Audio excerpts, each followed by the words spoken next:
अस्सलाम वालेकुम student virtual university में खुशामदीद। आप देख रहे हैं Khanpur channel. Virtual university student को ये सहूलत भी देती है कि अगर कोई भी मजबूरी दरमियान में आ सकती है आपके, तो आप सेमेस्टर को फ्रीज़ भी कर सकते हैं, यानी उसको आप स्टॉप कर सकते हैं और फिर सेम एज़ अगले सेमेस्टर में उसको कंटिन्यू कर सकते हैं। तो कुछ सेमेस्टर फ्रीज़ करने के रूल्स हैं और वो आपको जानना ज़रूरी है सेमेस्टर फ्रीज़ करने से पहले। वो मैं आपको बता देता हूँ सारे, ताकि आप अनजाने में कुछ ऐसा ना कर बैठें या ज़्यादा टाइम के लिए फ्रीज़ ना कर बैठें कि आपकी डिग्री के लिए वो रिस्क खतरा बन जाए।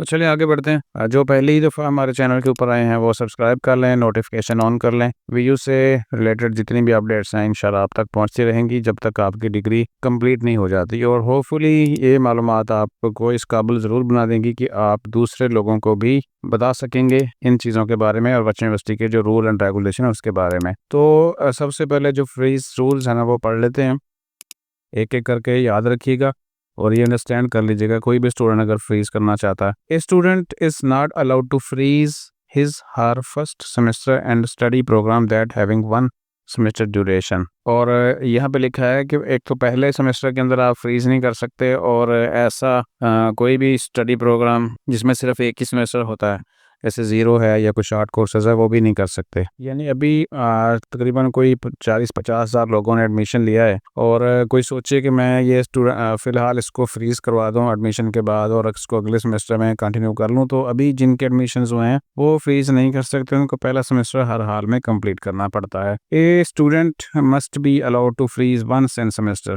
और फ्रीज़ एक ही दफ़ा किया जा सकता है, ये दूसरा रूल है। Student may request for semester freeze till the commencement of final term examination with proper justification। अब प्रॉपर जस्टिफिकेशन है कि आप वजह भी बताएंगे कि भाई क्यों फ्रीज करना चाह रहे हैं, और फाइनल से पहले भी कर सकते हैं। लेकिन यहाँ पे एक चीज़ नोट कर लीजिएगा, अगर आप मिड टर्म से पहले फ्रीज करते हैं तो आपको मिड टर्म के पहले की फ़ीस पड़ेगी। अगर फाइनल के बाद करते हैं, फाइनल से पहले करते हैं, तो फिर सारी की सारी फ़ीस आपको ड्यू हो जाती है। और क्लासेस स्टार्ट होने से पहले तो जो मुनासिब वक्त होता है फ्रीज़ करने का, वो ये होता है कि आप क्लासेस स्टार्ट होने से पहले कर लें। खैर कोई ऐसी मजबूरी भी आ सकती है कि आपने मिड दे लिए लेकिन कुछ ऐसा इशू हो गया, तो तब भी आप कर सकते हैं। चौथा रूल है student will pay the semester fees prescribed fees की 2000 रुपये फीस होती है। In case if student is not paid security fees he she will not be able to freeze semester except zero semester deficiency semester. अच्छा, इन चीज़ों को आप छोड़ दें, ये कुछ ऐसी नहीं है, सिंपल सा है। अगर आप फ्रीज करना चाहेंगे तो उसकी 2000 रुपये फीस होगी और वो आपको पे करनी पड़ती है। पांचवा रूल जो है, during freeze period the student will not be allowed to attend classes and use computer labs any virtual campus.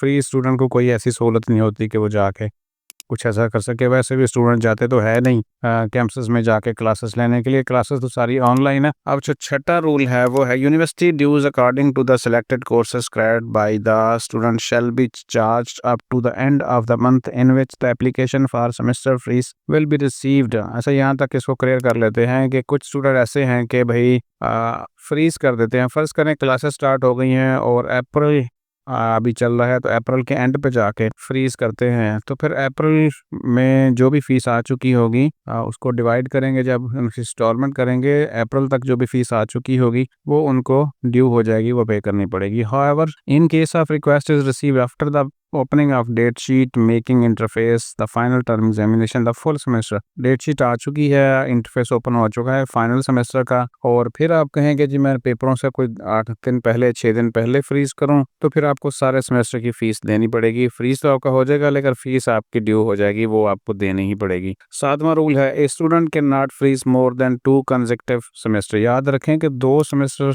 एक साथ आपने कभी भी फ्रीज नहीं करने। उसका नतीजा क्या होगा, फेलिंग टू रिज्यूम। अगर आप उसके बाद रिज्यूम नहीं करते, यानी कि अनफ्रीज नहीं करते थर्ड सेमेस्टर, तो क्या होगा, third semester the students admission will be consider as withdrawn, और उसका एडमिशन विदड्रॉ समझें कि उसने खारिज कर दिया गया उसको। And she will be required to apply for new admission as per university policy, और फिर उसे री एडमिशन्स के लिए अप्लाई करना होगा। इसलिए याद रखें, एक तो आपको पता होना चाहिए कि जो भी आप डिग्री कर रहे हैं उसके लिए टोटल कितना टाइम आपके पास है। आपके पास टाइम थोड़ा हो और आप उसको बीच में कैसे खामखा फ्रीज करके रख छोड़े, और तो नतीजा ये होगा नतीजा होगा विथड्रॉन, यानी कि आपका एडमिशन खारिज कर दिया जाएगा। ऐसे बहुत से स्टूडेंट होते हैं, बहुत सारे स्टूडेंट्स ऐसे सामने आते हैं जो फ्रीज़ करके भूल जाते हैं और उनको यही नहीं पता होता कि उनकी जो डिग्री है उसके लिए टोटल जो ड्यूरेशन है वो कितना यूनिवर्सिटी ने दिया हुआ है। In case of student submit semester fees request by mistake, he she will be allowed to withdraw to request within 7 days from the date of application.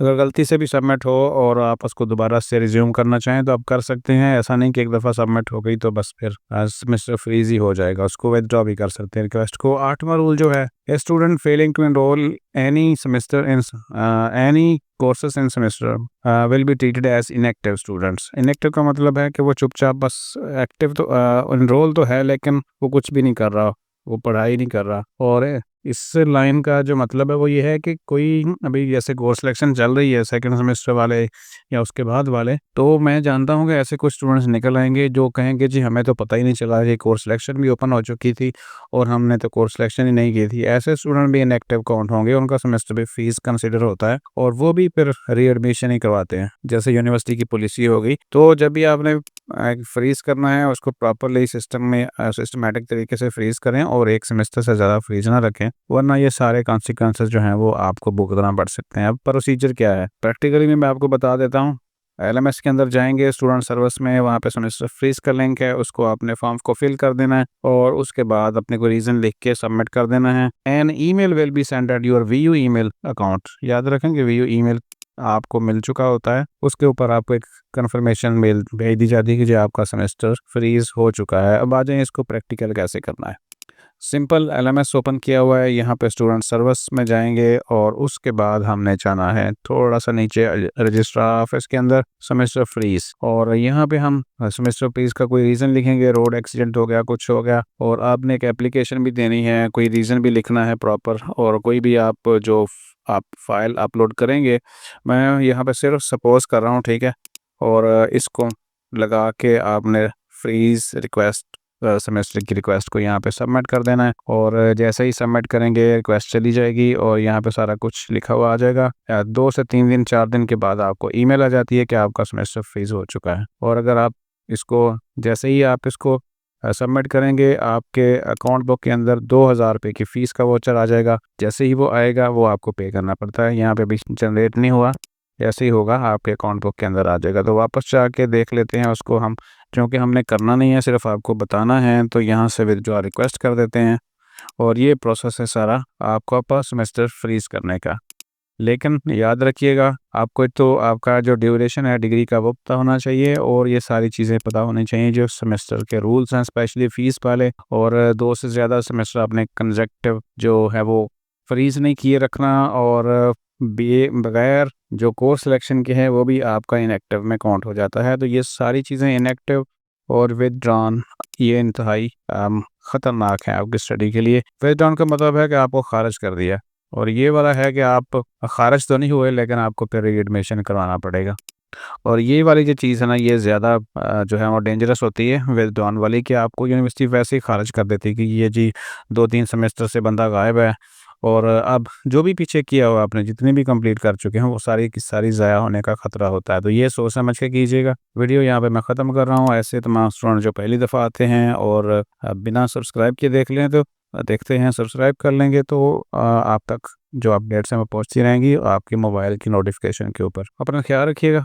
अल्लाह हाफ़िज़। और साथ साथ यहाँ पे ये बता दूँ अल्लाह हाफ़िज़ कहने से पहले कि 17 तक आप अगर कोर्स सिलेक्शन, अभी आपको पता नहीं यहाँ पे डेट चल रही है अप्रैल, अगर 17 से पहले आप फ्रीज कर देते हैं, जो पुराने स्टूडेंट्स हैं, नए वाले याद रखें नए नहीं कर सकते, जिन्होंने स्प्रिंग 2025 में, तो उनको कोई फ़ीस नहीं पड़ेगी सिवाय सेमेस्टर फ्रीज की जो 2000 रुपये होती है। अगर फ़ीस आ जाती है और उसके बाद वो करते हैं, क्योंकि 17 को जैसे क्लोज होगी 18-19 को फ़ीस आ जानी है, तो फ़ीस आने के बाद फिर जब जिस महीने में वो फ्रीज़ करेंगे उतनी तक फ़ीस उनको ड्यू हो जाएगी। तो यहाँ पे एक चीज़ जाते जाते मैंने ये भी क्लियर कर दी। अपना ख्याल रखिएगा। अल्लाह हाफ़िज़।